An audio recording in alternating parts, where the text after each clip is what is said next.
My name is Saurav. I'm a software engineer on the gRPC-Rust team. During this talk, we basically want to catch you up on where things stand with gRPC-Rust. We're going to be discussing a few bumps we're hitting and also highlighting the progress we have made so far. To kick things off, here's our agenda. First up, for the uninitiated, I'll be diving into the essentials of Rust. We'll be zeroing in on what makes this language unique and give some insights on gRPC-Rust. After that, Arjan is going to take the stage to unpack all cool details about the gRPC-Rust implementation. Let's briefly look at Rust's explosive growth in the past few years. We know that the interest is huge. We have seen it firsthand with many gRPC-Rust questions at the recent gRPC conferences. The developer community just hit 4 million, which puts it right up there with well-established languages. It's also been the most admired language for 9 years or so. Rust's rapid growth is primarily due to its focus on 3 core pillars: safety, performance, and convenience. This ensures a high level of code reliability before it even runs for the first time. Rust's philosophy on performance is very much aligned with C++. It provides predictable execution by eliminating the need for a garbage collector and allows for minimal overhead via zero-cost abstractions. Finally, Rust has a robust cargo package manager to simplify dependency management and also has highly descriptive compiler errors, which make efficient debugging possible. So let's deep dive into the Rust safety primitives. Ownership and lifetimes are cornerstone of Rust safety. We'll discuss them individually. Ownership essentially establishes a strict set of rules which are verified by the compiler of how memory is managed. Fundamentally, each value in Rust has a single owner at any point of time, which is verified by the compiler. While ownership is exclusive, data can be temporarily accessed using references, a process which is called borrowing. The Rust compiler's borrow checker governs the SIG rule set to prevent common concurrency and memory bugs and ensures that the data is always accessed safely. A good example for this being that the compiler ensures that you can either have one mutable reference or n number of immutable references, but not both of them together. This is something that Arjan is going to talk about in upcoming slides. Let's talk about lifetimes. So we briefly discussed references. Whenever you have references, you have to manage their lifetimes. Rust lifetimes are a compiler-enforced safety net, which ensure that all references are always pointing to valid data. As you can see in the snippet, they are a part of the construct signature. This sophisticated system prevents dangling references before the code even executes. While the snippet might seem verbose, Rust compiler is pretty smart at eliding common lifetime patterns. You won't be seeing these symbols very often. Let's move on to talk about gRPC-Rust. Why gRPC-Rust? Simply because people are genuinely very excited about it. This slide shows that the folks on our mailing list are super enthusiastic and really interested in the progress that we are making. So Rust's widespread adoption is expanding beyond the gRPC community, a growth we are fully committed to meeting. Fundamentally, Rust and gRPC share a philosophical congruence, valuing safety, reliability, and performance, which make for a well-suited technological partnership. So let's talk about some background about gRPC and Rust. You might be aware of Tonic, which is a popular pure Rust implementation of gRPC. While it is currently the de facto standards, it does have some limitations.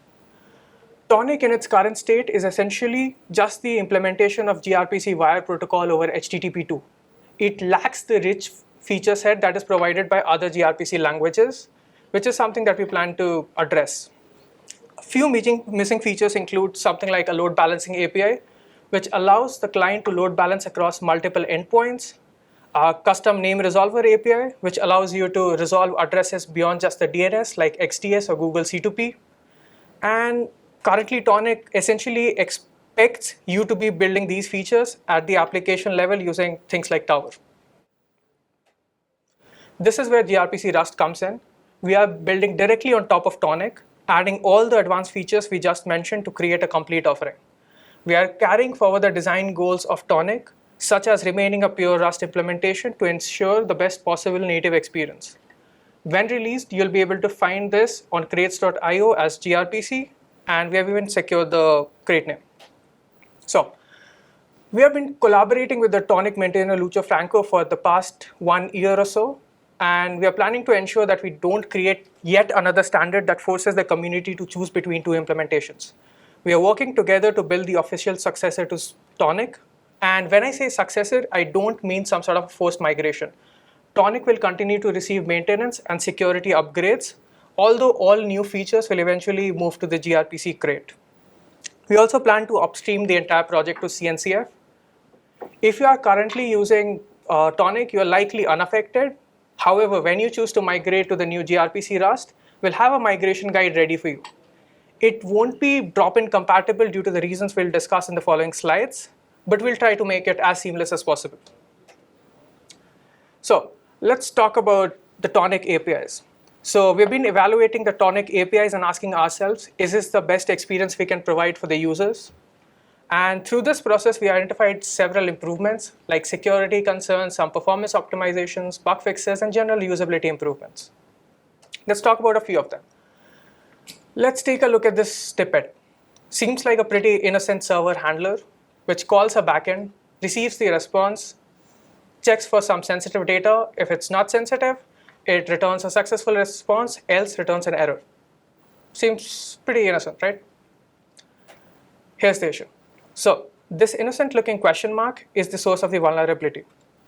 The question mark operator in Rust essentially forwards the error returned by the backend directly to the client, right? This brings a few problems. So a few of them, for example, untranslated error codes. We are directly translating whatever has been returned by the backend to the server without any sort of translation. We could be leaking error messages, internal details like stack traces to the client. Again, not very good. And this is something specific to Tonic, but the Tonic status contains metadata. And metadata tends to contain things like API keys, which should never escape to the client. So since Tonic makes it very easy to accidentally forward this information, we are planning to address this so that it doesn't happen by default. Let's look at another area of improvement, Tonic's Unary RPC API. You have a function, you send a request, you get a response, right? Looks very intuitive, very easy to use, but it carries a performance penalty. For every RPC we are making, we need to allocate a request message and a response message. While Rust is not a garbage collected language, it still has a tangible cost for allocations and deallocations. Both sides simply throw these messages away when they are done. We could probably do something better by, let's say, reusing the messages when appropriate. At Google, we heavily use protobuf arenas to solve this problem, where we allocate a large pool of memory and any further messages like the requests, responses, or any downstream requests and responses are allocated on the same pool to reduce the number of allocations and improve performance. To support something similar, we plan to provide an API that allows users to pass a mutable reference to get these performance gains. Another area that we're looking forward on improving is zero copy IO. So this is a feature that's provided in the gRPC C++ library, where there are no user space copies between the wire to the proto instantiation. We are working with the protobuf team to ensure that similar APIs are also available in Rust, and we designed our internal APIs in a similar way. We have also been looking at the Tonic code to find performance improvements, such as eliminating extra copies wherever applicable. So that's the end of my section. Thank you for listening. I'll hand it over to Arjun. Thank you, Saurav. Hello, everyone. I'm Arjan. I'm a software engineer on the gRPC-Rust and gRPC-Go teams. I'm delighted to be here today. I'll be talking about where we stand currently with the project, the progress that we made, and the hurdles that we've been facing recently. I'll give a sneak peek into the challenges that our team has been navigating to port the standard gRPC architecture to Rust. This effort is what will enable us to support the rich feature set we discussed earlier. At a high level, these challenges that we are facing are standard across all gRPC implementations. gRPC channels are heavily asynchronous. They are doing a ton of things at once. A gRPC channel could be creating multiple connections to servers while simultaneously sending potentially millions of RPCs over these channels each second. A gRPC channel is essentially a client-side virtual connection to a service. It contains a few major components. The first component is the name resolver. The name resolver is responsible for converting your target host names to a list of IP addresses. It also continuously monitors and updates the channel when this list of IP addresses changes. The next main component is the load balancer. The load balancer manages connections by asking the channel to create and delete subchannels. Subchannels represent real connections to your server. The load balancing policy also creates a picker. The picker decides the routing of individual RPCs. We have a bunch of load balancing policies in gRPC, for example, round robin, pick first, weighted round robin, and XDS. XDS implements our proxyless service mesh functionality. We can also have a chain of load balancing policies to form complex routing trees. We use this pattern extensively to implement our XDS functionality. Note that all these components are running concurrently. As RPCs come, they query the current picker produced by the load balancing policy, and the picker decides which subchannel to use and uses that subchannel to route the RPC. With so many things happening at once, how do we keep everything straight? How do we make it easy to implement these load balancing policies and name resolvers? gRPC does this by serializing all interactions with these plugins. And gRPC makes the guarantee that only one control plane operation happens at a time. Since these control plane operations are not on the critical RPC path, they have lower performance requirements. And as it turns out, Rust is excellent at representing this. Let's take a look at the load balancing policy trait. For people who are not familiar with Rust, a trait is similar to an interface in Java and Go. It is what your load balancing policy needs to implement to plug into gRPC. To represent the concept of serial access, you can use a mutable receiver in your methods. A mutable receiver makes the Rust compiler enforce that when the method is invoked, the load balancing policy has exclusive mutable access to its own state. It can freely mutate any state that it holds. It can even call into the channel controller that we pass to it. It seems good, right? Rust is the perfect language to implement gRPC in. But wait, there's a problem. As I mentioned earlier, load balancing policies manage subchannels. And these subchannels are semi-persistent. That is, they cycle through various states, such as connecting, ready, disconnected, and so on. The load balancing policies need to be notified of these state transitions so that they know how to utilize each subchannel correctly. In all our other implementations, these notifications are delivered to the load balancing policy through asynchronous callbacks. These callbacks receive the same serialization guarantees as other method invocations on the load balancing policy. That is, only one control plane operation happens at a time. However, representing these serial callbacks in Rust is impossible. You cannot mutate data without a mutable reference to the data, and multiple callbacks cannot get a mutable reference to the same data. A typical workaround would be wrapping this data in a mutex and paying the cost of locking. However, we know that these callbacks are already synchronized at runtime. Another option would be to use unsafe and disable the borrow checker. But we used a better architectural solution to this problem. Instead of callbacks, we made these direct trait invocations.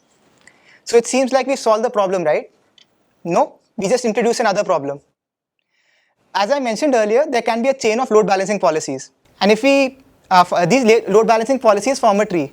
And if we get rid of these callbacks and replace them with trait invocations, each layer in the tree now has an additional responsibility. It needs to track exactly which child it needs to forward a call to. To solve this problem, we made a utility helper. Any load balancing policy that manages multiple children can use this helper to track child actions and to handle the complex routing logic. If you didn't follow all of this, it's fine. Most gRPC users don't need to worry about this. I'm just giving you a sneak peek into the challenges that our team has been navigating and challenges that you too might face if you're building complex asynchronous systems in Rust for the first time. The next challenge we faced was that the Rust ecosystem does not have a standard async runtime environment. An async runtime environment gives you features such as execution of futures, timers, and I/O such as sockets and files. There are many asynchronous runtimes in the Rust ecosystem, each specialized for a different use case. Advanced users may also implement their own async runtimes that take advantage of features available only on certain platforms. To solve this problem, gRPC-Rust has a runtime trait. Think of this trait as an interface that abstracts away all those core capabilities that I just mentioned. As a standard user, most people we know that they don't want to, they want things to just work out of the box. They don't want to be implementing a runtime trait just to make an RPC call. So gRPC-Rust will ship with a default runtime based on Tokyo out of the box. Most people would not even know about the existence of the runtime trait. However, if you want to port gRPC-Rust to a custom embedded environment, for example, the extension point is there when you need it. Next, I would like to share some updates about the status of the project. Our team is actively pushing code to the gRPC directory inside the Tonic repository. We've implemented a Pro2C plugin that uses the official Google protobuf Rust library to generate client and server stubs which are compatible with Tonic. We have a name resolution API, and we have also implemented a DNS name resolver. We have a load balancing API, and we've implemented the pick first load balancing policy, and we've created some helper structs to help us creating the remaining load balancing policies. We also have a channel that uses HTTP2 that is built on Tonic. We plan to have a beta release early next year, followed by a stable release later in the year. If you're looking to get into gRPC using Rust, the beta release is the right time. That's all we have time for today. Thank you so much for listening, and please feel free to reach out to us later if you have any questions.